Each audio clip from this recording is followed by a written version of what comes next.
probably 14 years old. I remember it pretty vividly because I had my first drink and I smoked my first ever cigarette at the same time. You know, I always wanted to feel like in. I think, you know, you idolize those older than you.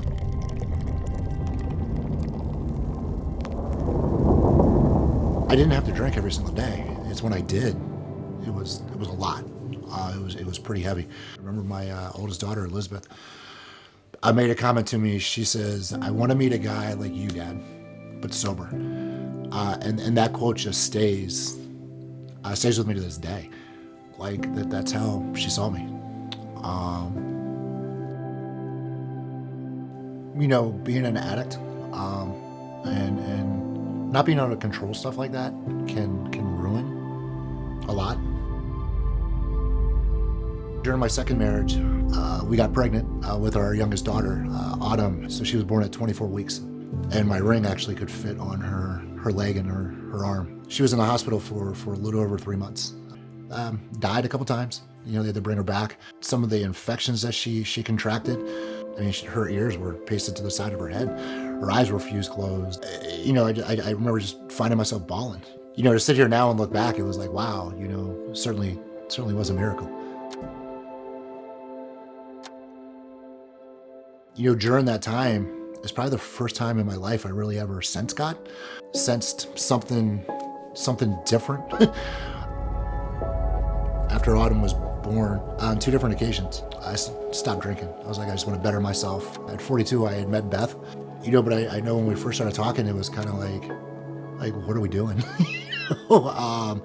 God was like, yeah, you know, you're going to meet the woman who's going to help change your life. But I'll never forget this. You know, I played in a golf tournament and there was always free beer. Had way too much. And it was the first night I was going to meet a lot of her friends, probably more of her family. And he came in late. Speech was slurred. You know, so drunk and so wasted that I couldn't have a conversation. Wow, I can't put all the pieces together. I do know we left early.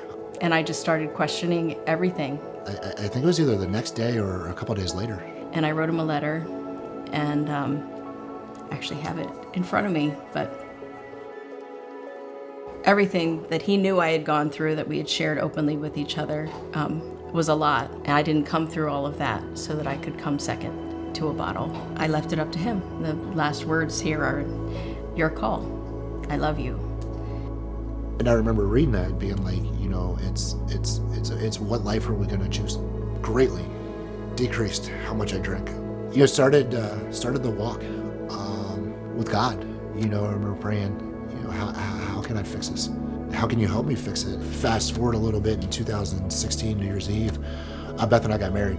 You know, and then a week later, so much pain in my back, like I couldn't stand up. I had to crawl on all fours to get to the bathroom. And at that time I was diagnosed with chronic pancreatitis from alcohol. You know, that next drink could be your last. So January 8th was of 2017. A week after we got married was the last drink. He was already a kind person, but you looked in his eyes and sometimes they'd be kind of hazy. He didn't know what he was missing, and now I see the light of Jesus in his eyes. But Jesus says, here I am, exclamation point. Like, here I am, I'm standing at the door, and I knock, and he who hears my voice and opens the door and invites me in to have a meal with them, I will sit in and have a meal with them. And it's just this picture that I have. So whether it's alcohol, whether it's a doctor's diagnosis, whether it's drugs, pornography, you know, Jesus is literally just standing there, saying, I'm here. You know, I'm here. Fall on your knees, open this door and say help. You know, I'm here. And through me, you'll have a life, a victory through this.